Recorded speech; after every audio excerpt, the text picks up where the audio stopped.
이게 지금 밥이라고 차리신 거예요? 그 악다구니와 함께 밥상이 엎어졌을 때 제 시선은 바닥에 나뒹구는 반찬을 향하지 않았습니다.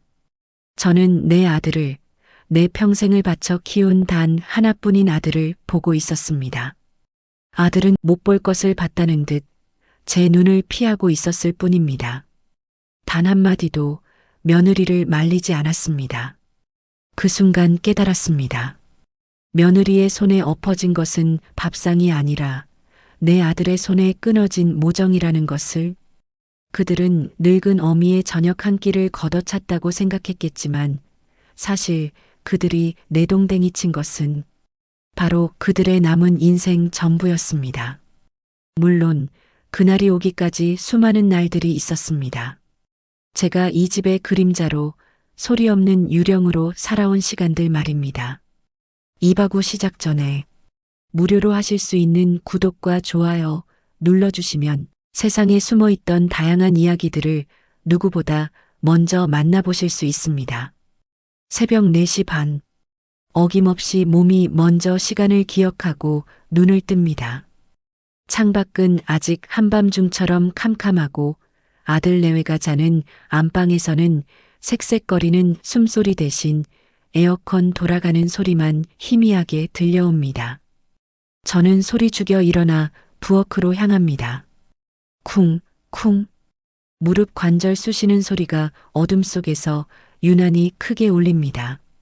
제일 먼저 하는 일은 어젯밤 며느리가 벗어놓은 비싼 명품 옷가지를 손빨래하는 겁니다. 세탁기에 돌리면 옷감이 상한다나 뭐라나. 차가운 물에 손을 담그면 뼛속까지 시린 기운이 타고 오릅니다. 남편이 살아있을 적 시장 좌판에서 밤새 일하고 들어와 언손을 녹여주던 따뜻한 아랫목이 생각납니다. 이제는 다 부질없는 기억일 뿐이지요. 조용히 빨래를 널고 나면 아침밥을 지을 차례입니다. 쌀을 씻다 말고 문득 창에 비친 제 모습을 봅니다. 머리는 하얗게 세다 못해 푸른빛이 돌고 허리는 기억나지 않는 시절부터 굽어 있었습니다. 저게 정말 나인가? 젊어 고왔던 얼굴은 다 어디로 가고 저렇게 낯선 노파만 덩그러니 서 있는 걸까요? 아들의 밥은 된밥, 며느리의 밥은 진밥, 손주 녀석의 밥은 콩을 빼고 따로. 한솥밥이란 말은 옛말이 된 지 오래입니다. 식구들 입맛에 맞춰 3개의 압력솥이 차례로 김을 뿜고 나면 찌개와 밑반찬을 준비합니다. 7시. 방문이 열리고 며느리가 나옵니다. 자다 깬 부스스한 얼굴로 식탁을 한번 쓱 훑어보고는 대뜸 말합니다. 어머니, 국은요? 아침부터 목 막히게 밥 먹기 싫은 거 아시잖아요. 아가, 냉장고에 어제 끓여놓은 미역국 있는데 데워줄까? 어제 끓인 걸 지금 먹으라고요? 아, 됐어요. 그냥 물에 말아 먹을게요. 입맛이 뚝 떨어집니다. 가슴 속에서 차가운 돌덩이 하나가 툭 하고 내려앉는 기분입니다. 아침 내내 정성껏 차린 반찬들이 순식간에 맛을 잃어버립니다. 아들은 그런 며느리의 투정이 익숙하다는 듯 신문에서 눈도 떼지 않고 밥만 우겨 넣습니다. 제게는 눈길 한 번 주지 않습니다. 그렇게 식사가 끝나고 모두가 집을 나서면 텅 빈 집에는 저와 설거지 거리만 덩그러니 남습니다.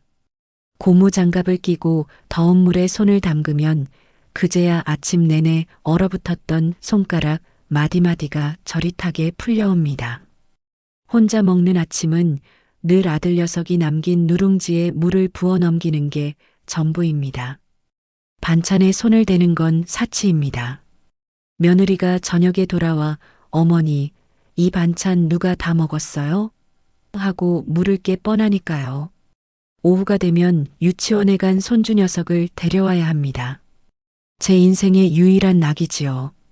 할머니 하고 달려와 품에 안기는 작고 따뜻한 몸을 안고 있으면 아침 내내 쌓였던 서름이 눈 녹듯 사라지는 것 같습니다.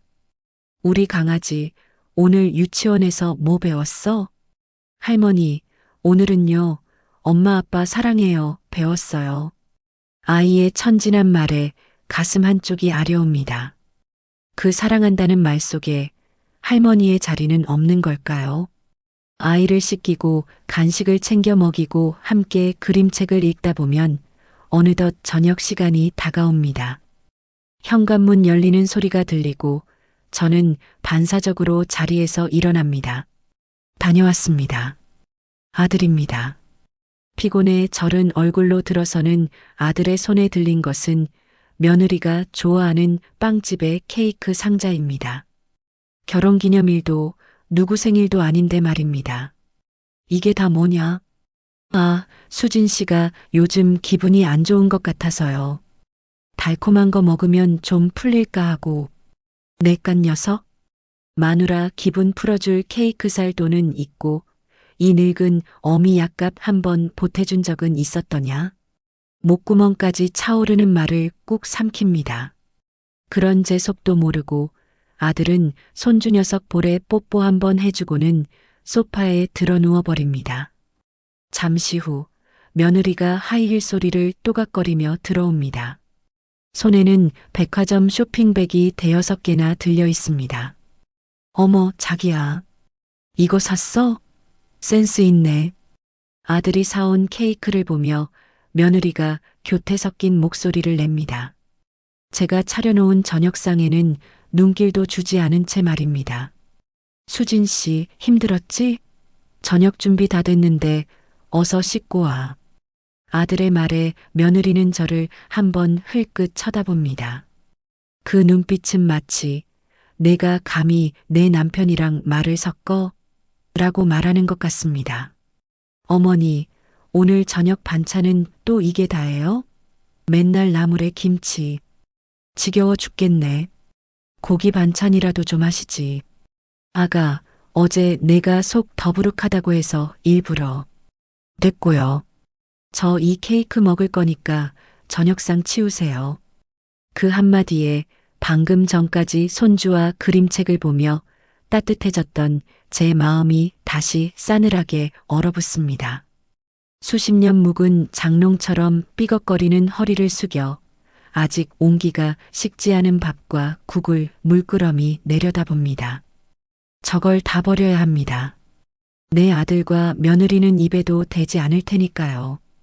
음식물 쓰레기통에 따뜻한 밥을 쏟아부을 때 눈물 한 방울이 함께 떨어졌습니다. 쌀 한 톨이 아까워 부뚜막에 떨어진 밥풀까지 주워 먹던 시절이 있었습니다. 남편 죽고 혼자 몸으로 아들 하나 키우겠다고 식당 허드렛 일이며 남의 집 빨래까지 닥치는 대로 했습니다. 그렇게 모은 돈으로 아들 대학 공부시키고 장가까지 보냈습니다. 이제 좀 쉬려나 했더니 아들 내외는 제게 남은 작은 집까지 팔아 자기들 아파트 사는데 보태라고 성화였습니다. 어머니, 저희랑 같이 살면 좋잖아요. 외롭지도 않으시고 저희도 도움받고 그 도움이라는 것이 공짜 식모살이가 될 줄은 꿈에도 몰랐습니다. 밤이 깊어 모두가 잠든 시간, 저는 거실 소파에 웅크리고 누워 잠을 청합니다. 제게 허락된 공간은 손바닥만 한 골방이지만 한여름에도 에어컨 바람 한 점 들어오지 않는 그 방은 찜통이나 다름없습니다. 그나마 거실 소파가 제 숨구멍입니다. 어둠 속에서 저는 가만히 손을 펴봅니다. 거칠고 못생긴 마디마디가 굵어진 내 손. 이 손으로 흙을 파고 걸레를 빨고 내 새끼 입에 밥을 넣어 키웠습니다. 후회는 없습니다. 다만 너무나도 서러울 뿐입니다. 내일은 또 무슨 구박이 기다리고 있을까? 내일의 태양은 과연 나를 위해 뜨는 것일까? 깜빡 잠이 들었다 깨니 며느리가 냉장고 문을 열고 물을 마시고 있습니다. 저를 보더니 기가 차다는 듯 혀를 찹니다. 어머니, 여기서 주무세요? 흉하게. 손님이라도 오면 어쩌려고. 그리고는 제 머리맡에 놓인 낡은 약봉지를 발로 툭 칩니다. 이 약은 또 뭐예요? 쓸데없이 돈 쓰지 마시라니까. 그 돈 아껴서 손주 과자나 하나 더 사주세요. 그 순간 무언가 제 안에서 툭 하고 끊어지는 소리가 났습니다. 꾹 눌러왔던 화가 머리끝까지 치밀어 올랐습니다. 일어나. 일어나서 저 여자의 머리채라도 잡아. 내가 어떤 인생을 살아왔는데, 내가 누군데 저런 취급을 받아. 하지만 제 몸은 얼어붙은 듯 움직이지 않았습니다. 그저 입술만 파르르 떨릴 뿐이었습니다. 며느리는 그런 저를 벌레 보듯 쳐다보더니 방으로 들어가 버렸습니다. 쿵 하고 닫히는 문소리. 세상에 다시 저 혼자만 남았습니다. 저는 조용히 일어나 약봉지를 주워들었습니다. 봉지 안에는 제 심장약과 혈압약, 그리고 무릎 관절약이 들어 있었습니다. 이게 없으면 저는 단 하루도 버틸 수 없습니다. 하지만 며느리에게 이것은 그저 쓸데없는 돈 낭비일 뿐입니다. 그날 밤 저는 결심했습니다. 이 지옥 같은 삶을 끝내야겠다고. 하지만 죽을 용기는 없었습니다. 대신 제가 할 수 있는 다른 방법을 생각했습니다. 다음 날 저녁 저는 평소와 달리 갈비찜을 하고 잡채를 만들었습니다. 아들이 가장 좋아하는 반찬들이었지요. 며느리가 좋아하는 해물전도 부쳤습니다. 그리고 밥상보 아래 제 남은 인생을 건 마지막 카드를 조심스럽게 밀어 넣었습니다. 제 남은 인생을 건 마지막 카드. 그건 거창한 것이 아니었습니다. 그저 남편이 남긴 낡은 땅 문서와 제 이름으로 된 작은 통장 몇 개가 전부였지요. 그것들을 고이 싸서 밥상보 밑에 밀어 넣으며 저는 마지막 기대를 품었습니다. 이 저녁상이 우리 가족의 마지막 만찬이 아니라 새로운 시작이 되기를. 내 아들 영민이가 이 늙은 어미의 진심을 조금이라도 알아주기를. 그 밥상 아래에는 제 평생의 눈물과 땀이 고스란히 담겨 있었습니다. 하지만 신은 제 마지막 기도마저 들어주지 않았습니다. 저녁 7시 아들 내외와 손주까지 모두 식탁에 둘러앉았습니다. 김이 모락모락 나는 갈비찜과 윤기가 자르르 흐르는 잡채, 노릇하게 부쳐낸 해물전까지. 평생 이렇게 진수성찬을 차려본 적이 있었나 싶을 정도였습니다. 제 인생을 통틀어 가장 화려한, 그래서 가장 서글픈 저녁상이었습니다. 손주 녀석이 제 옷소매를 잡아 끌며 속삭였습니다. 우와 할머니, 오늘 임금님 생일이에요? 아이의 천진한 물음에 제 입가에 희미한 미소가 번졌습니다.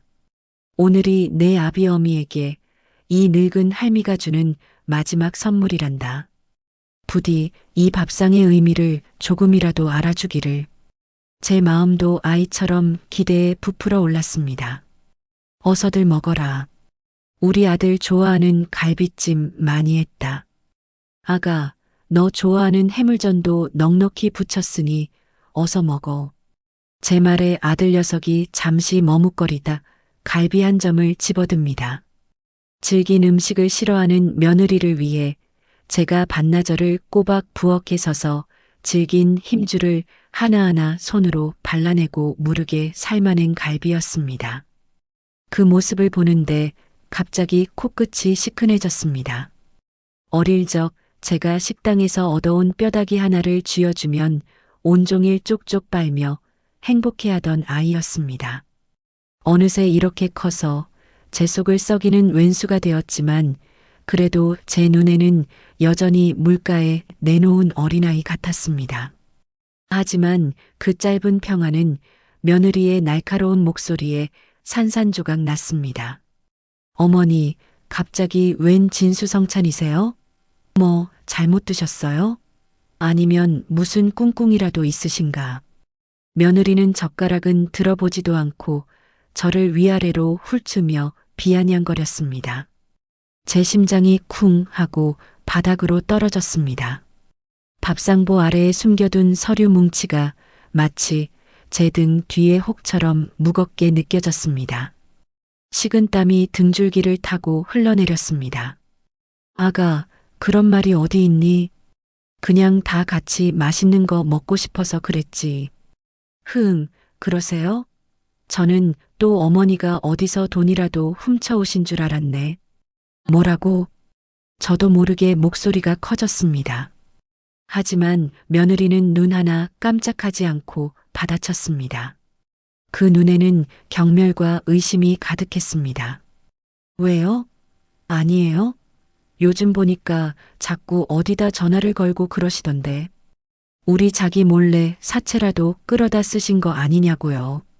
안 그래도 요즘 경기도 안 좋아서 힘들어 죽겠는데 어머니까지 빚더미 안겨주시면 우리 다 같이 길바닥에 놔앉는 거예요. 아세요? 기가 막혀 말이 나오지 않았습니다. 제가 전화를 건 곳은 이 서류들을 정리하기 위해 수소문한 법무사 사무실이었습니다. 아들 내외에게 온전한 재산을 물려주기 위해 세금 문제는 없는지, 절차는 어떻게 되는지 알아보려던 것이었습니다. 그 서류만 있으면 아들 회사 빚도 갚고 며느리가 노래를 부르던 더 넓은 아파트로 이사도 갈 수 있었습니다. 그런데 그걸 사채로 오해하다니. 아가, 말을 해도 어떻게 그렇게 하니? 내가 너희한테 빚을 안겨줄 사람으로 보여? 그럼 아니에요? 어머니가 지금 이 집에 보태주신 게 뭐가 있어요? 맨날 방구석에 틀어박혀서 밥이나 축내고 약값이다 뭐다 돈만 축내시잖아요. 이 집도 엄연히 자기랑 내 돈으로 산 건데 어머니는 월세 한 푼 내세요? 관리비 한번 내셨냐고요. 하다못해 손주 봐주는 값이라도 받으시려나? 그것도 아니잖아요. 며느리의 목소리가 점점 커졌습니다. 옆에 있던 손주 녀석이 겁을 먹고 제 옷자락을 꽉 붙잡았습니다. 저는 아이의 등을 토닥이며 마지막 남은 이성으로 아들을 바라봤습니다. 제발 영민아, 내 마누라 입 좀 막아다오. 이건 아니지 않니? 내 어미한테 할 소리가 있고 못할 소리가 있는 게 아니더냐? 하지만 아들은 제 간절한 눈빛을 외면했습니다. 그저 고개를 푹 숙인 채 자기 앞에 밥그릇만 노려보고 있었습니다. 그 침묵이 며느리의 100마디 막말보다 더 날카로운 비수가 되어 제 심장에 박혔습니다. 그 순간 저는 깨달았습니다. 아들은 모든 것을 알고 있었습니다. 며느리가 저를 어떻게 대하는지, 제가 이 집에서 어떤 취급을 받는지 전부 알면서도 그저 모르는 척하고 있었을 뿐입니다. 아, 끝이구나. 내 아들은 이미 저 여자의 남편일 뿐, 더 이상 내 아들이 아니구나. 그 순간 며느리의 손이 식탁 위로 올라왔습니다. 분노로 일그러진 얼굴이 악기 같았습니다. 어머니, 이게 지금 밥이라고 차리신 거예요. 악에 바친 고함과 함께 며느리는 육중한 교자상을 그대로 들어 엎어버렸습니다. 쨍그랑, 와장창, 쿵. 세상이 무너지는 소리가 났습니다. 갈비찜과 잡채, 뜨거운 국물이 사방으로 튀었습니다. 아끼던 그릇들이 산산조각 나며 바닥을 뒹굴었습니다. 제 발등 위로 뜨거운 국물이 쏟아졌지만 아픔을 느낄 새도 없었습니다. 제 눈에는 오직 바닥에 나뒹구는 밥상보와 그 아래에서 젖어가는 누런 서류 봉투만 보였습니다. 제 평생의 눈물과 아들을 향한 마지막 사랑이 더러운 음식물 찌꺼기와 함께 바닥을 뒹굴고 있었습니다. 사위가 고요해졌습니다. 며느리는 거친 숨을 몰아쉬고 있었고 손주 녀석은 겁에 질려 울음보를 터뜨렸습니다. 그리고 내 아들 영민이는 여전히 고개를 숙이고 있었습니다. 마치 이 모든 상황이 자신과는 아무 상관없다는 듯이 그 모습이 너무나도 낯설고 소름 끼치도록 무서웠습니다. 그 모습을 보는 순간 제 안에 무언가가 완전히 돌이킬 수 없이 부서져 내렸습니다. 서러움도 분노도 아니었습니다. 그보다 더 깊고 차가운 완벽한 절망이었습니다. 제 안에서 평생을 지탱해온 기둥 하나가 뿌리째 뽑혀나가는 기분이었습니다. 저는 조용히 자리에서 일어났습니다. 굽었던 허리가 꼿꼿하게 펴지는 것이 느껴졌습니다. 수십 년간 저를 짓누르던 모든 감정의 무게가 사라진 듯 몸이 오히려 가벼워졌습니다. 발등에 화끈거리는 통증마저 느껴지지 않았습니다. 저는 울고 있는 손주 녀석의 머리를 한번 쓰다듬어 주었습니다. 미안하다, 아가. 할미가 더 이상 너를 지켜주지 못하겠구나. 그리고 며느리와 아들을 난생 처음 보는 사람처럼 아주 천천히 그리고 차갑게 둘러보았습니다. 오늘부로 끝이다. 제 목소리였지만 제 목소리 같지 않았습니다. 메마른 겨울바람처럼 싸늘하고 얼음장처럼 날카로운 소리였습니다. 너희와 나의 인연은 오늘 이 자리에서 끝이야. 며느리의 얼굴에 당황한 기색이 스쳤습니다. 늘 순종적이던 시어머니의 달라진 모습에 놀란 듯 했습니다. 아들은 그제야 천천히 고개를 들었습니다. 녀석의 눈동자가 불안하게 흔들리고 있었습니다. 엄마, 왜 그래, 진정해. 닥쳐라. 아들의 말은 제 차가운 한마디에 가로막혔습니다. 저는 아들을 향해 제 평생 단 한 번도 지어 보이지 않았던 경멸의 미소를 지어 보였습니다. 내 어미는 오늘 이 자리에서 죽었다. 이제 이 집에는 내 마누라와 너 둘만 남은 거야. 그러니 앞으로는 내 어미 걱정일랑 말고 내 마누라 치마폭에 쌓여서 천년만년 잘 살아보거라. 저는 더 이상 아무 말도 하지 않았습니다. 그들에게는 더 이상 해줄 말도 들려줄 마음도 남아있지 않았습니다. 저는 뒤도 돌아보지 않고 제 방으로 향했습니다. 문을 닫고 낡은 장롱 구석에 숨겨두었던 작은 손가방을 꺼냈습니다. 그리고 그 안에 제 낡은 속옷 몇 벌과 칫솔 하나, 그리고 비상금으로 모아두었던 꼬깃꼬깃한 지폐 몇 장을 챙겨 넣었습니다. 그것이 제가 그 집에서 가지고 나온 전부였습니다. 수십 년의 헌신과 희생, 그리고 아들을 향한 애끓는 모정은 며느리가 엎어버린 그 더러운 밥상 위에 모두 버리고 나왔습니다. 현관문을 열고 나서는데 등 뒤에서 아들의 다급한 목소리가 들렸습니다. 엄마, 어디가? 엄마. 하지만 저는 돌아보지 않았습니다. 아파트 복도를 걸어나가 엘리베이터 버튼을 눌렀습니다. 띵 하는 소리와 함께 문이 열리고 저는 아무 망설임 없이 그 안으로 들어섰습니다. 문이 닫히고 엘리베이터가 아래로 저를 짓누르던 모든 것들로부터 멀어지기 시작했습니다. 차가운 밤 공기가 제 뺨을 스쳤습니다. 어디로 가야 할지, 무엇을 해야 할지 아무런 계획도 없었습니다. 하지만 한 가지만은 분명했습니다. 다시는 절대로 저 지옥 같은 집으로 돌아가지 않으리라. 그리고 내 아들과 며느리에게 오늘 저지른 짓을 반드시 후회하게 만들리라. 저는 어둠 속으로 천천히 소리 없이 걸어 들어갔습니다. 그 집을 나온 후 사흘 밤낮을 정처 없이 걸었습니다. 발바닥은 돌멩이를 가득 채운 자루처럼 퉁퉁 부었고 발등에 남은 화상 자국은 시커먼 멍이 되어 욱신거렸습니다. 하지만 이상하게도 마음은 평생 처음으로 날개를 단 듯 가벼웠습니다. 새벽 4시 반의 알람도, 며느리의 날카로운 신경질도, 아들의 무심한 침묵도 없는 세상. 그것은 제게 허락된 적 없던 낯설고도 완벽한 자유였습니다. 나흘째 되던 날 밤, 저는 버스터미널 근처 허름한 여인숙의 가장 구석진 방에 몸을 누였습니다.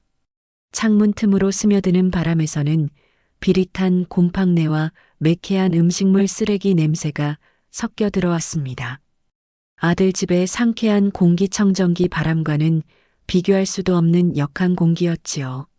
하지만 저는 수십 년 만에 처음으로 깊고 편안한 잠을 잤습니다.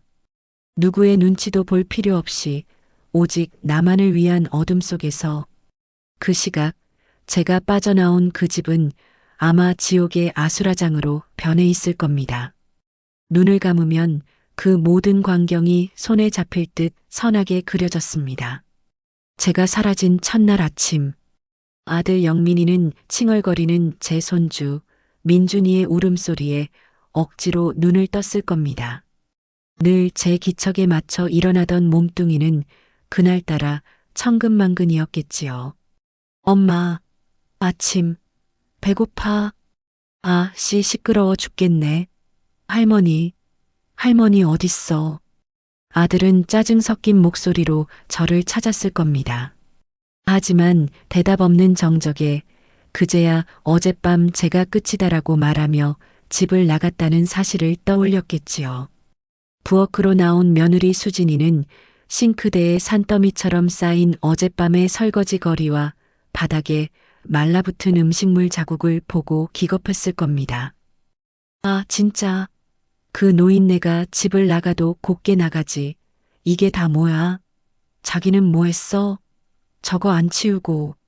내가 그걸 어떻게 치워? 당신이 엎었잖아. 뭐? 내가 엎어? 누구 때문에 엎었는데? 어머니가 차린 밥상이 그 모양 그 꼴인데 나더러 잠자코 먹으라고? 당신은 아들도 아니야? 가소로운 것들. 저를 쫓아낸 것이 바로 자기들이라는 사실은 까맣게 잊은 채 서로에게 책임을 떠넘기며 이전 투구를 벌이고 있을 모습이 눈에 선했습니다. 결국 며느리는 아침부터 배달 음식을 시켰을 겁니다. 손주 녀석은 난생 처음 보는 기름진 음식에 고개를 저으며 할머니 밥 줘. 할머니 하고 울부짖었을 테고요. 하지만 며느리의 진면목은 전화기 너머에서 드러나지요. 집안에서는 그렇게 악다구니를 쓰다가도 친정이나 친구에게 전화할 때는 금세 세상에서 가장 가련하고 희생적인 효부가 되곤 했습니다. 응, 언니 나야. 아니, 목소리가 왜 이러냐고? 밤새 한숨도 못 자서 그래. 어머니 때문에 저희 어머니 사실은 치매 기운이 좀 있으셨거든. 그런데 어제 갑자기 말도 없이 집을 나가셨어. 우리가 얼마나 잘해드렸는데 영민 씨는 충격받아서 회사도 못 나가고 밥도 못 먹고 누워만 있고. 내가 죄인이지. 조금 더 잘 살펴드렸어야 했는데 흑흑. 기가 막혀 헛웃음이 터져 나왔습니다. 치매라니. 저를 정신 나간 노인네로 몰아가야만 자신의 악행이 정당화된다고 믿는 저 간악함. 그 뻔한 연극에 속아 넘어갈 사람들을 생각하니 피가 거꾸로 솟는 것 같았습니다. 그 순간 제 기억 속 깊은 곳에 묻어두었던 한 장면이 떠올랐습니다. 10년 전 겨울이었습니다. 손주 녀석이 갓 돌을 지났을 무렵 지독한 폐렴으로 병원에 입원한 적이 있었습니다. 열이 40도까지 오르내리고 아이는 색색거리며 숨 넘어가는 소리를 냈습니다. 제 속은 까맣게 타들어갔습니다.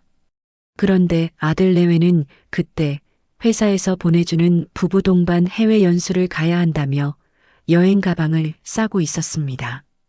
어머니, 죄송해요. 이건 회사에서 실적 좋다고 보내주는 거라 안 가면 영민 씨 인사고과에 문제가 생겨요. 우리 민준이 어머니가 좀 돌봐주세요. 병원비는 걱정 마세요. 저희가 다녀와서 꼭 드릴게요. 그 말을 남기고 두 사람은 아이가 입원한 지 단 하루 만에 공항으로 떠났습니다. 저는 그날부터 꼬박 일주일을 병원 보호자용 간이 침대에서 새우잠을 자며 아이를 돌봤습니다. 제 몸 하나 건사하기도 힘든 나이에 아이 기저귀를 갈고 해열제를 먹이고 밤새 열을 내리기 위해 찬 물수건을 갈아주며 뜬 눈으로 밤을 지새웠습니다. 아이가 잘못될까봐 밥 한 술 제대로 넘기지 못하고 빵으로 끼니를 때웠습니다. 그러다 사달이 났습니다. 밤새 아이를 간호하다 깜빡 잠이 든 사이 아이가 침대에서 굴러 떨어져 머리를 부딪힌 겁니다. 쿵 하는 소리에 놀라 깨어보니 아이는 자지러지게 울고 있었고 순식간에 의사와 간호사들이 병실로 달려왔습니다. 다행히 큰 이상은 없었지만 그 일로 저는 병원의 모든 사람들에게 애 하나 제대로 못 보는 무책임한 할머니가 되어 온갖 쓴소리를 들어야 했습니다. 할머님, 이러시면 안 됩니다. 아무리 힘드셔도 보호자가 아이 곁을 지켜야죠. 아무도 제 사정은 알아주지 않았습니다. 그 서러움과 죄책감에 병원 복도 구석에 쭈그려 앉아 소리 죽여 울었던 기억이 아직도 생생합니다. 일주일 뒤 고급 선글라스에 화려한 옷차림으로 여행에서 돌아온 며느리는 수척해진 제 얼굴과 아이의 이마에 nak은 시퍼런 멍자국을 보더니 고맙다는 말은커녕 대뜸 이렇게 말했습니다. 어머니, 애를 어떻게 보셨기에 이마에 멍이 시퍼렇게 들었어요? 애 잡을 일 있으세요? 그 순간 하늘이 무너지는 것 같았습니다. 제 모든 헌신과 희생이 그 차가운 말 한마디에 산산조각 나버렸습니다. 병원비를 주겠다던 약속은 까맣게 잊었는지 며느리는 면세점에서 사온 명품 가방을 정리하기에 바빴습니다. 그때 깨달았어야 했습니다. 저들에게 나는 가족이 아니라 그저 편리하고 쓸모있는 도구일 뿐이라는 것을. 다시 현재 허름한 여인 숙방. 저는 차갑게 식은 방바닥에 앉아 과거의 기억을 떨쳐내려 애썼습니다. 이제 와서 후회한들 무엇하겠습니까? 이미 엎질러진 물이고 끊어진 인연입니다. 중요한 것은 이제부터입니다. 저는 품속에서 낡은 가계부와 펜을 꺼냈습니다. 그리고 한자 한자 힘을 주어서 내려가기 시작했습니다. 첫째, 남편이 남긴 유산과 내가 평생 모은 돈, 그 모든 재산을 정확히 확인할 것. 둘째, 그 재산을 가장 가치 있고 동시에 저들에게 가장 뼈아프게 쓸 방법을 찾을 것. 셋째, 다시는 그 누구에게도 내 인생을 저당 잡히지 않을 것. 어둠 속에서 저는 더 이상 눈물을 흘리지 않았습니다. 제 안의 뜨거운 슬픔은 이제 차가운 분노와 뒤섞여 단단하고 예리한 칼날처럼 벼려지고 있었습니다. 그 칼날의 끝이 어디를 향하게 될지 그땐 저 자신도 알지 못했습니다. 그저 이대로 죽은 듯이 숨어 지내지는 않으리라. 내 인생을 짓밟은 자들에게 반드시 그 대가를 치르게 하리라. 그 생각 하나만이 칠흑 같은 어둠 속에서 저를 버티게 하는 유일한 빛이었습니다. 창밖으로 희미하게 새벽이 밝아오고 있었습니다. 그것은 제 새로운 인생의 첫 번째 아침이었습니다. 어느새 한 달이라는 시간이 흘렀습니다. 제가 머무는 곳은 더 이상 곰팡내 나는 여인숙이 아닙니다. 바다가 멀리 내다보이는 작은 해안가 마을의 깨끗한 월세방입니다. 보증금도 월세도 비쌌지만 제게는 그만한 돈이 있었습니다. 남편이 목숨과 맞바꾼 사망보험금 그리고 시장 좌판에서 손이 부르트도록 채소를 팔고 식당 주방에서 허리가 끊어지도록 그릇을 닦으며 악착같이 모은 돈. 아들 내외는 꿈에도 몰랐을 제 눈물과 땀이 서린 돈이었지요. 저는 매일 아침 따뜻한 햇살을 받으며 눈을 뜹니다. 누구의 아침을 차리기 위해서가 아니라 오직 나 자신을 위해 일어나는 아침입니다. 더 이상 식구들 입맛에 맞춰 세계의 압력 솥에 밥을 안 치지 않아도 됩니다. 그저 제가 먹고 싶은 나물 반찬 한두 가지에 갓 지은 따끈한 밥 한 그릇이면 충분합니다. 식사를 마친 후에는 바닷가를 따라 산책을 합니다. 파도 소리를 듣고 짭조름한 바다 내음을 맡으며 저는 지난 70평생 처음으로 나라는 존재에 대해 생각합니다. 그동안 저는 잊고 살았습니다. 저 역시 한때는 꿈 많던 소녀였고 사랑에 설레던 여인이었으며 제 이름 석자를 가진 한 명의 인간이었다는 사실을 말입니다. 이제라도 늦지 않았습니다. 저들에게 짓밟혔던 내 인생을, 내 존엄을 하나씩 되찾을 겁니다. 아마 그 집은 이제 완연한 지옥의 모습을 갖추었을 겁니다. 제가 사라진 지 한 달, 처음 며칠간은 그저 불편함 정도였겠지요. 하지만 시간이 흐를수록 그 집을 지탱하던 거대한 기둥 하나가 빠져나갔다는 사실을 온몸으로 실감하고 있을 겁니다. 공기처럼 당연하게 누리던 모든 것들이 사실은 누군가의 희생 위에 세워진 것이었음을, 눈을 감으면 그들의 망가져가는 일상이 어제 본 드라마처럼 생생하게 그려집니다. 여보, 내 흰 와이셔츠 어딨어? 내일 중요한 미팅 있단 말이야. 내가 어떻게 알아? 당신 옷은 당신이 챙겨야지. 엄마가 있을 땐 다 알아서 챙겨줬잖아. 또 엄마. 당신 마마보이야? 그렇게 엄마가 좋으면 당신이 나가서 찾아오든가. 아마 아들 녀석의 옷장은 뒤죽박죽이 되어 있을 겁니다. 색깔 옷과 흰 옷을 함께 돌려 얼룩덜룩해진 세탁물, 제대로 마르지 않아 퀴퀴한 냄새가 나는 수건들. 며느리는 세탁기 한번 제대로 돌려본 적 없는 아이였으니까요. 제가 다려놓은 빳빳한 와이셔츠가 없으니 아들은 매일 아침 구겨진 셔츠를 입고 억지로 출근길에 나섰을 겁니다. 부엌 사정은 더 심각하겠지요. 배달 음식도 하루 이틀입니다. 기름진 음식에 질린 손주 녀석은 매일 밥투정을 하며 울음을 터뜨렸을 테고 며느리는 그런 아이를 어쩌지 못해 발만 동동 굴렀을 겁니다. 어쩔 수 없이 밥솥을 열어보지만 밥은 설익거나 타기 일수. 제가 담가놓은 김치와 장아찌는 이미 바닥을 드러낸 지 오래일 겁니다. 자기야, 나 도저히 못해 먹겠어. 당신이 좀 해봐. 내가 미쳤어? 나도 회사에서 힘들어 죽겠는데. 결국 그들은 서로에게 책임을 떠넘기다 굶거나 혹은 라면으로 끼니를 때우는 날들이 반복되었을 겁니다. 집안은 청소하는 사람이 없으니 발 디딜 틈 없이 더러워졌고 손주 녀석은 할머니를 찾으며 밤마다 울었을 겁니다. 평화롭던 가정은 그렇게 서서히 그리고 확실하게 무너져 내리고 있었습니다. 제 부재가 만든 균열은 그들의 이기심과 탐욕을 자양분 삼아 점점 더 깊고 넓게 벌어지고 있었습니다. 그러던 어느 날 밤 아들 영민이가 술에 취해 들어왔을 겁니다. 비틀거리는 걸음으로 안방이 아닌 제가 쓰던 작은 골방으로 향했을 겁니다. 그 방은 제가 떠난 후 온갖 잡동사니를 쌓아두는 창고가 되어 있었겠지요. 아들은 그곳에서 제가 미처 챙겨 나오지 못한 낡은 사진첩 하나를 발견했을 겁니다. 사진첩을 펼치면 거기에는 아들의 어린 시절이 고스란히 담겨 있었습니다.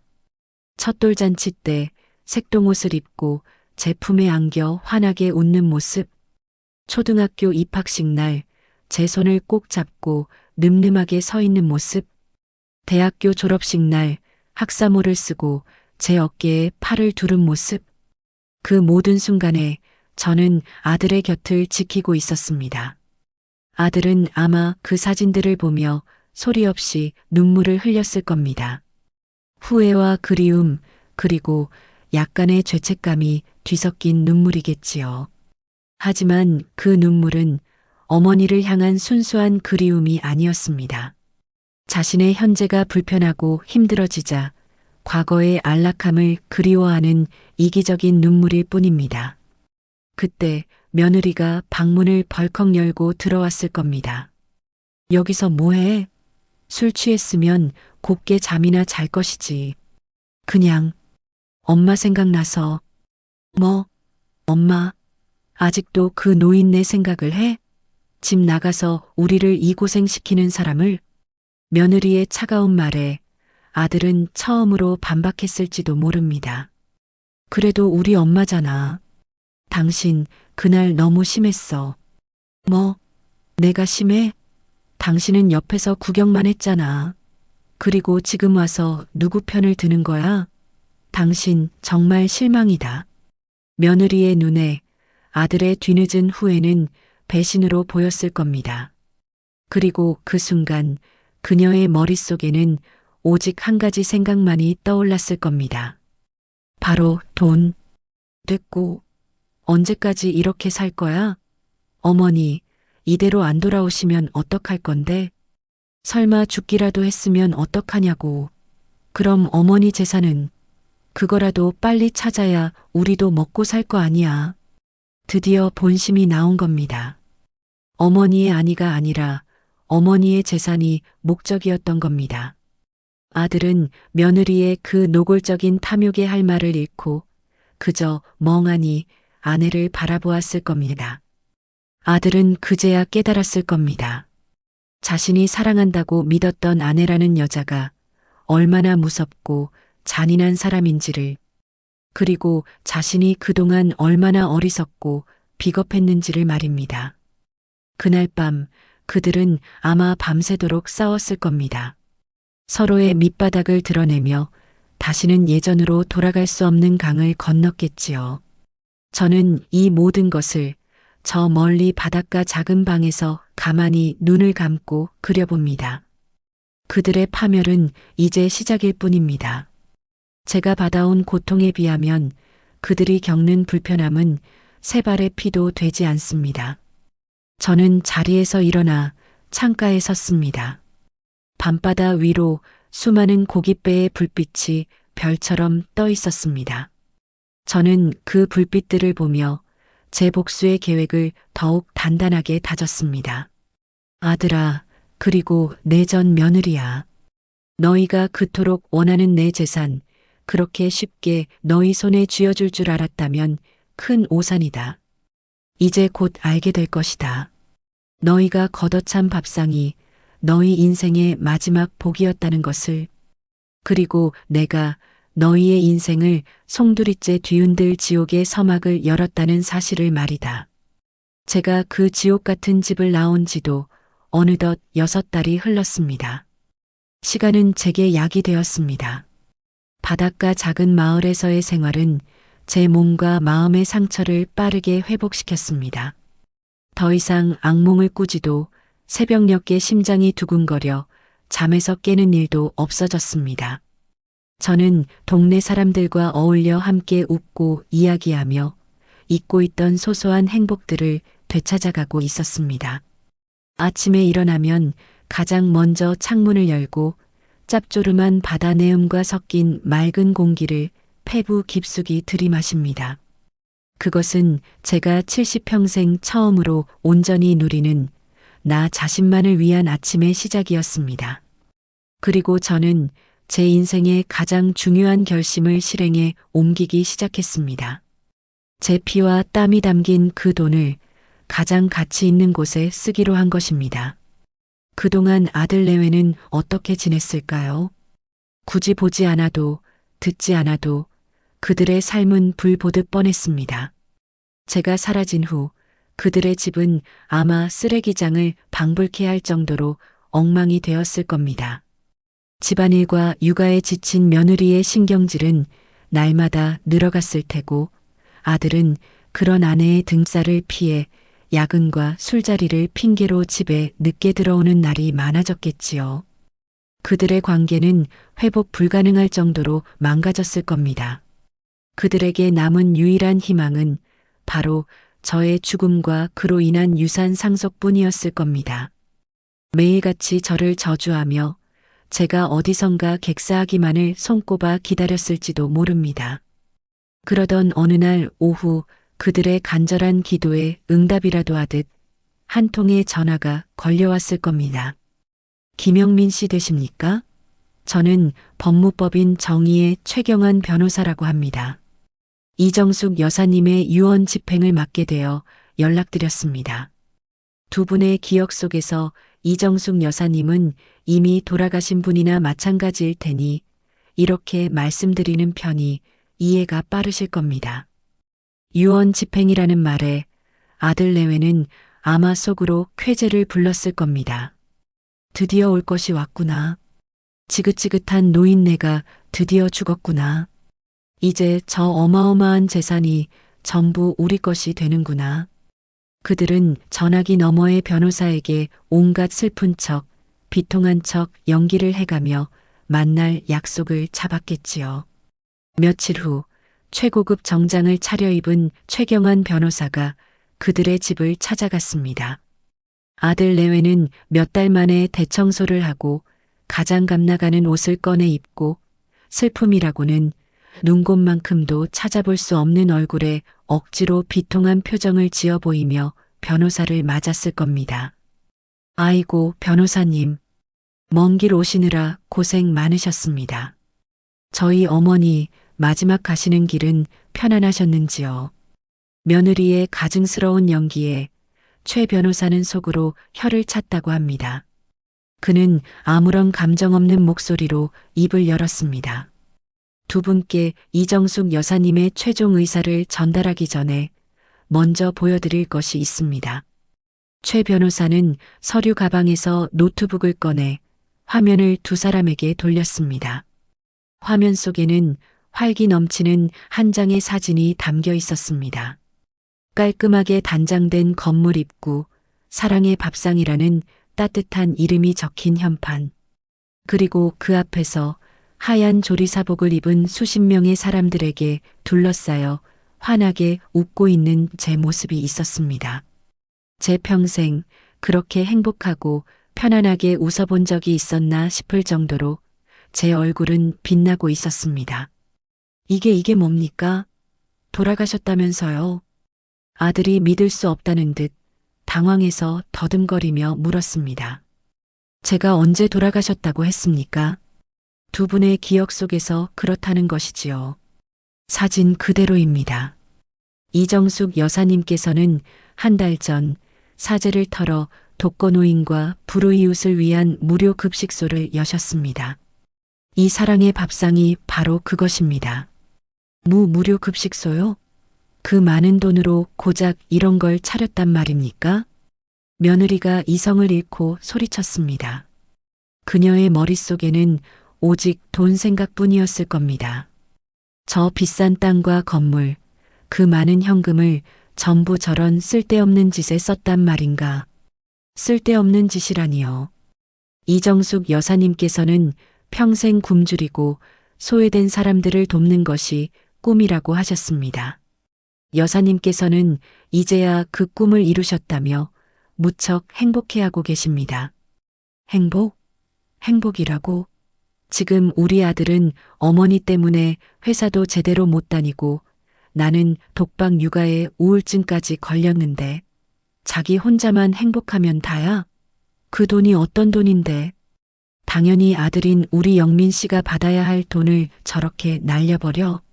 며느리의 악다구니에 최 변호사는 눈썹 하나 까딱하지 않고 다음 사진을 보여주었습니다. 사진 속에는 제가 직접 앞치마를 두르고 노인들에게 따뜻한 밥을 퍼주는 모습이 담겨 있었습니다. 제 곁에는 듬직한 체구의 젊은 남자가 저를 살뜰히 돕고 있었습니다. 그리고 이분은 앞으로 사랑의 밥상 운영을 총괄하게 될 새로운 이사장님이십니다. 이정숙 여사님께서는 급식소 운영뿐만 아니라 여사님의 모든 재산 관리와 사후 상속에 관한 권한 일체를 이분께 위임하셨습니다. 상속 위임이라고요? 그게 무슨 소리예요? 그럼 우리는 한 푼도 못 받는다는 말이에요? 아들의 얼굴이 새하얗게 질렸습니다. 평생을 어머니의 희생 위에 살아온 그에게 상속받지 못한다는 것은 사형 선고나 다름없었을 겁니다. 최 변호사는 천천히 고개를 끄덕였습니다. 그리고는 서류 가방에서 유언 대용 신탁 계약서 사본을 꺼내 그들 앞에 펼쳐 보였습니다. 계약서에 분명히 명시되어 있습니다. 제가 직접 읽어드리지요. 나 이정숙은 내 아들 김영민과 며느리 박수진에게는 내가 죽은 후에 단 한 톨의 쌀도 단 한 푼의 돈도 남기지 않을 것을 하늘에 맹세한다. 라고 말입니다. 그 순간 아들 내외의 세상은 무너져 내렸을 겁니다. 그들이 그토록 경멸하고 무시했던 늙은 어머니가 사실은 그들의 생명줄을 쥐고 있던 거인이었음을, 그리고 자신들이 걷어찬 그 밥상이 일생일대의 마지막 기회였음을. 이건 무효야. 소송할 거야. 어머니는 치매였어. 저 남자가 어머니를 꼬드겨서 재산을 가로챈 게 분명해. 며느리가 발악하듯 소리쳤지만 이미 때는 늦었습니다. 최 변호사는 차갑게 식은 눈으로 그들을 바라보며 마지막 말을 남겼습니다. 소송은 얼마든지 하셔도 좋습니다. 변호사로서 조언해 드리자면 승산은 전혀 없을 겁니다. 그리고 한 가지만 더 명심하십시오.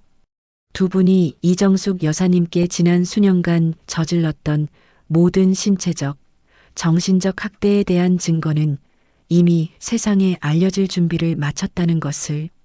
녹음 파일, 병원 진단서, 주변인들의 증언까지 모든 것이 완벽하게 준비되어 있습니다.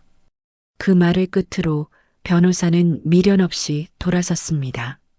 남겨진 아들 부부는 망연자실한 표정으로 서로를 바라볼 뿐이었습니다. 아들아, 며느리야. 이것이 내가 너희에게 보내는 첫 번째 경고 카드다. 너희가 이 경고를 무시하고 또다시 탐욕의 발톱을 드러낸다면 그때는 두 번째 카드가 너희의 숨통을 끊어놓게 될 것이다. 지옥의 문은 이제 막 열렸을 뿐이다. 그들의 지옥은 이제부터가 진짜 시작이었습니다. 탐욕으로 가득 찼던 눈은 이제 공포와 절망으로 변해 서로를 향한 원망과 증오의 불씨만을 남긴 채 활활 타오르기 시작했습니다. 성년후견인 지정? 그게 뭔데? 최 변호사가 휘몰아치고 간 후 며칠 밤낮을 뜬 눈으로 세우며 술에 절어 살던 아들이 물었을 겁니다. 퀭한 그의 눈은 초점을 잃은 지 오래였겠지요. 며느리는 그동안 인터넷을 밤새 뒤져 찾아낸 법률 용어를 마치 자신이 대단한 법률가라도 된 것처럼 의기양양하게 읊어댔을 겁니다. 어머니가 치매나 정신질환 때문에 정상적인 판단을 할 수 없다는 걸 법원에서 인정받는 제도야. 그렇게만 되면 법원이 지정한 후견인이 어머니 재산을 대신 관리할 수 있게 돼.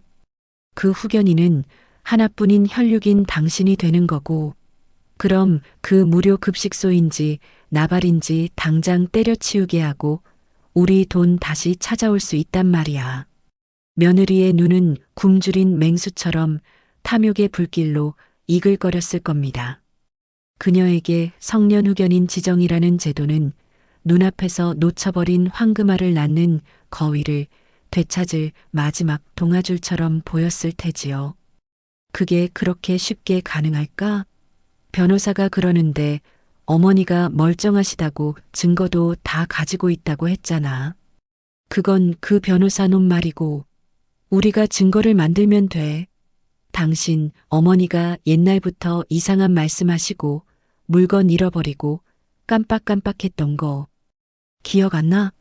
그런 거 하나도 빠짐없이 다 모아서 법원에 제출하면 된다고. 내가 동네 사람들한테 미리 우리 어머니 치매 기운 있으시다고 밑밥 깔아둔 게 얼마나 다행이야. 이제 와서 다 우리 증인이 되어줄 사람들이라고. 며느리의 그 악랄하고 치밀함에 아들은 온몸에 소름이 돋았을 겁니다. 하지만 이미 회사에서는 무단결근과 잦은 지각으로 징계 위기에 몰려있고 집에는 카드감독 촉장이 날아들고 있었습니다. 벼랑 끝에 몰린 그에게는 며느리가 내민 그 썩은 동아줄이라도 잡아야 했을 겁니다.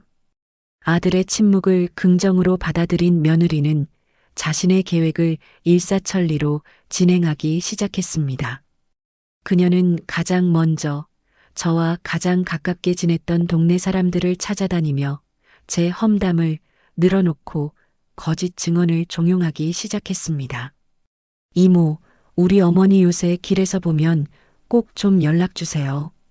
그리고요, 혹시 옛날에 어머니가 좀 이상한 점 없었어요? 자꾸 뭘 잃어버리신다거나 했던 말을 또 하신다거나. 잘 생각해 보세요. 분명히 있었을 거예요. 저희가 나중에 소송 끝나면 이모 가게 권리금 정도는 돈으로 기억을 사고 거짓으로 진실을 덮으려는 며느리의 추악한 모습. 저는 그 모든 것을 최 변호사가 그들의 집 소파 밑에 몰래 설치해둔 작은 녹음기를 통해 매일매일 전해 듣고 있었습니다. 제 분노는 이미 한계를 넘어섰지만 저는 가만히 때를 기다렸습니다. 저들이 스스로 무덤을 깊게 파고 그 안으로 제 발로 걸어 들어갈 때까지.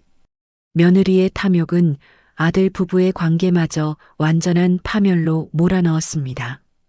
아들은 며느리의 독단적이고 잔인한 행동에 일말의 죄책감과 인간적인 불안감을 느끼기 시작했고 사사건건 부딪히기 시작했습니다. 당신 정말 이렇게까지 해야겠어? 이건 사람으로서 할 짓이 아니잖아. 뭐, 사람이 할 짓? 지금 나한테 설교하는 거야? 당신은 가만히 앉아서 닭 쫓던 게 신세 될 거야?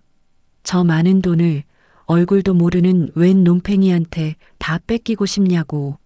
당신이 무능해서 이 사달이 난 거 아니야? 뭐 무능해? 내가 누구 때문에 이 고생을 하는데. 당신이 그날 그 밥상만 없지 않았어도 아직도 그 밥상 타령이야? 당신이 그때 내 편 한번 들어줬어 봐. 그깟 밥상 엎었겠냐고. 결국 다 당신 때문이야. 이 무능한 마마보이야. 그들의 싸움은 날마다 격해졌습니다.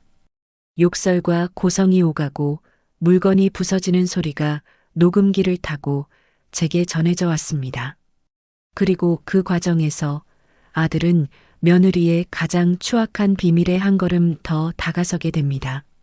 어느 날 밤 며느리는 안방에서 누군가와 몰래 통화를 하고 있었습니다.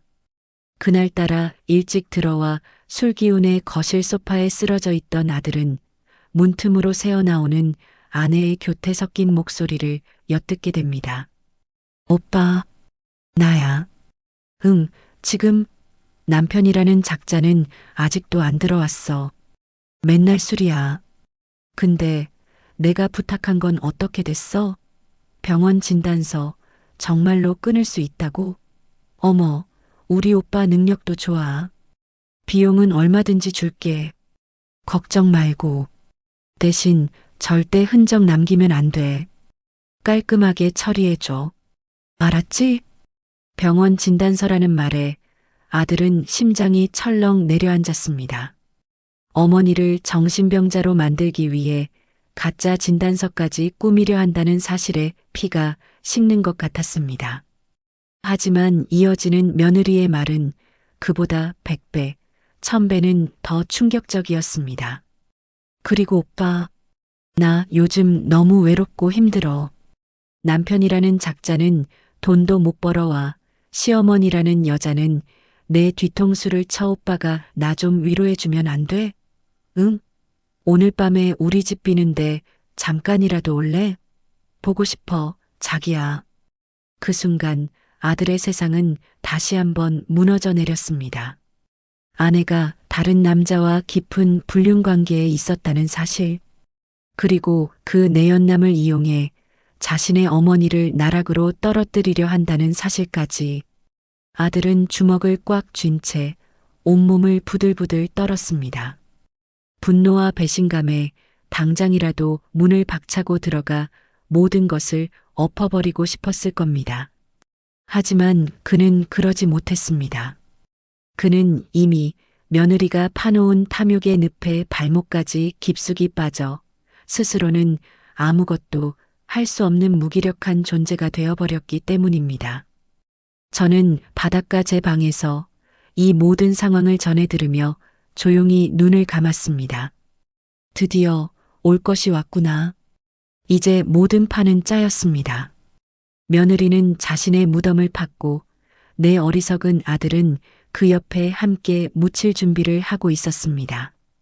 저는 최 변호사에게 전화를 걸었습니다. 제 목소리는 그 어느 때보다 차갑고 단단했습니다. 변호사님, 저번에 말씀하셨던 그것을 세상에 공개할 때가 된 것 같습니다. 제가 그들에게 경고했던 그 두 번째 카드를 말입니다. 파멸의 전주곡은 끝났습니다. 이제 가장 잔인한 심판의 시간이 다가오고 있었습니다. 드디어 심판의 날이 밝았습니다. 저는 그날 제가 가진 가장 좋은 옷을 꺼내 입었습니다. 지난 수십 년간 장롱 속에서 잠자고 있던 남편이 처음으로 사주었던 옥색 한복이었습니다.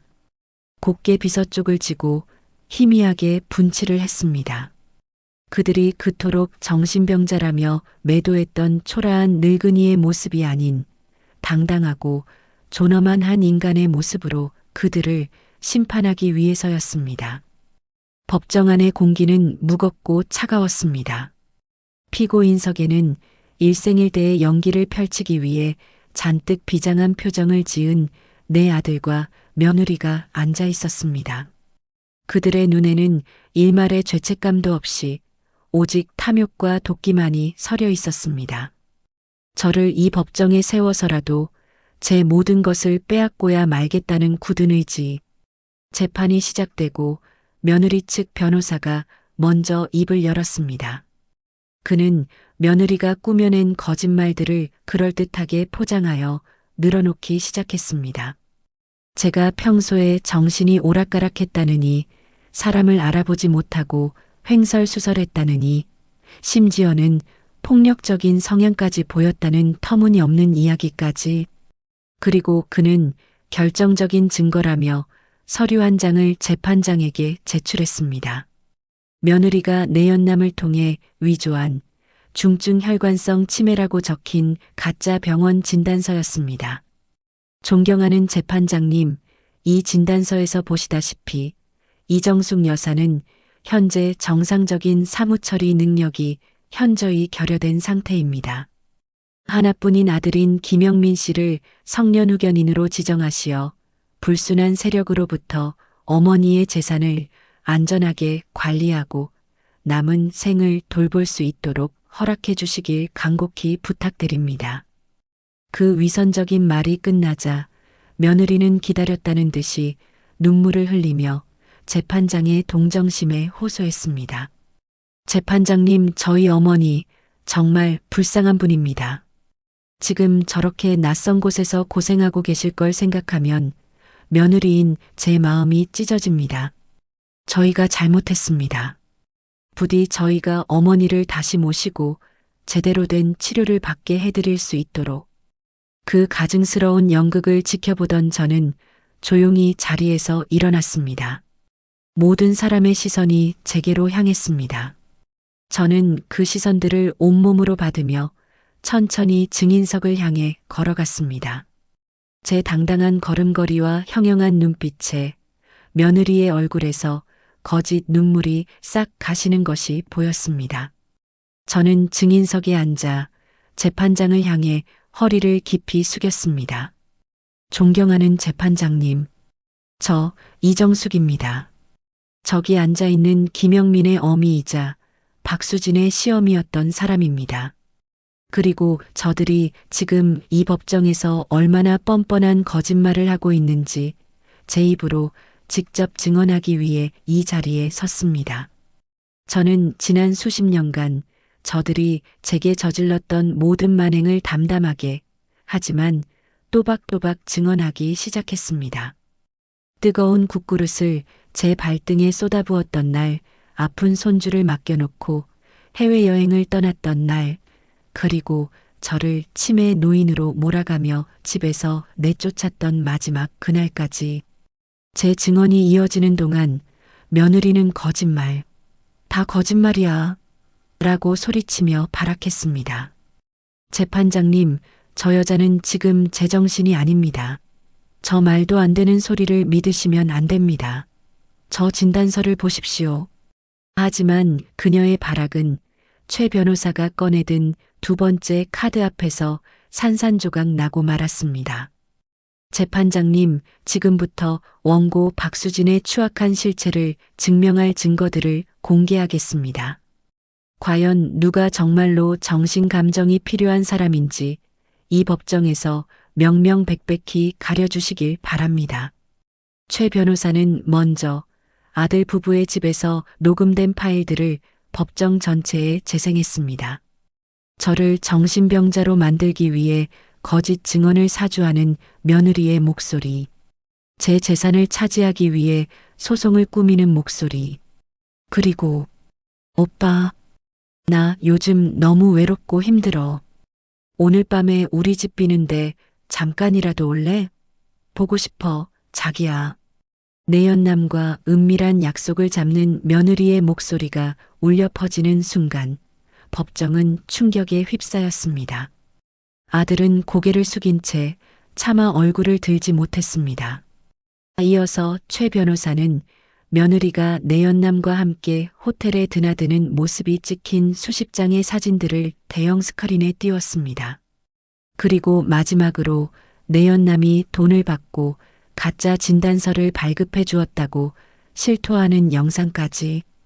영상 속에서 그는 며느리가 자신에게 남편 몰래 만나는 건데 시어머니까지 정신병원에 보내버리면 우리 둘이 편하게 만날 수 있다고 말했다는 충격적인 진술까지 덧붙였습니다. 모든 것이 끝났습니다. 며느리는 그 자리에 주저앉아 아니야 아니야 소리치며 아이처럼 목 놓아 울기 시작했습니다. 아들은 충격과 죄책감에 몸을 가누지 못하더니 결국 쿵 소리를 내며 바닥으로 쓰러져 실신하고 말았습니다. 법정은 순식간에 아수라장으로 변했습니다. 저는 그 모든 광경을 아무런 감정 없는 눈으로 그저 가만히 바라보았습니다. 통쾌함보다는 깊은 허무함과 연민이 밀려왔습니다. 내 손으로 내 하나뿐인 자식의 가정을 완벽하게 파괴해버린 기분이었습니다. 모든 소란이 끝나고 텅 빈 법정에 홀로 남았습니다. 창밖으로는 어느덧 붉은 저녁 노을이 지고 있었습니다. 저는 그 노을을 바라보며 조용히 눈물을 흘렸습니다. 이 길고 길었던 복수의 끝에서 제게 남은 것은 무엇일까요? 저는 과연 행복해질 수 있을까요? 그날의 재판이 끝나고 세상은 발칵 뒤집혔습니다. 며느리 박수진은 위증과 사문서 위조, 간통죄까지 더해져 법의 심판을 받게 되었습니다. 그녀의 내연남 역시 의사 면허가 박탈되고 함께 쇠고랑을 차는 신세가 되었지요. 아들 김영민은 모든 재판 비용과 위자료를 떠안게 되어 살던 집까지 팔고 길바닥에 나앉게 되었다는 소식을 전해 들었습니다. 그들의 파멸을 전해 들으며 제 마음속에는 시원함보다는 깊은 씁쓸함이 먼저 찾아왔습니다. 저는 그저 제 존엄을 짓밟은 자들에게 그 대가를 치르게 하고 싶었을 뿐인데 제 손으로 제 아들의 인생을 송두리째 무너뜨린 것만 같아 밤마다 잠을 설쳤습니다. 그렇게 몇 달의 시간이 흐른 어느 겨울날이었습니다. 사랑의 밥상의 문을 닫고 홀로 남아 주방을 정리하고 있는데 누군가 문을 두드렸습니다. 문을 열자 그곳에는 차마 눈 뜨고는 볼 수 없을 정도로 초라하고 망가진 모습의 아들이 서 있었습니다.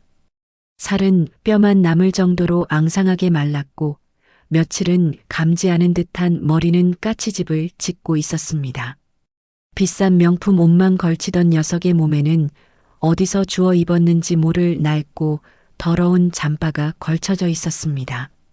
그 모습에 제 심장이 쿵 하고 내려앉았습니다. 어머니, 아들은 저를 보자마자 그 자리에 무릎을 꿇고 아이처럼 서럽게 울기 시작했습니다. 어머니, 제가 다 잘못했습니다. 제가 죽일 놈입니다. 제발 용서해 주세요, 어머니. 저는 아무 말 없이 아들을 일으켜 안으로 들였습니다. 그리고는 쌀을 씻어 밥을 안치고 냉장고에서 밑반찬 몇 가지를 꺼냈습니다. 녀석이 가장 좋아하던 뜨끈한 김치찌개도 끓였습니다.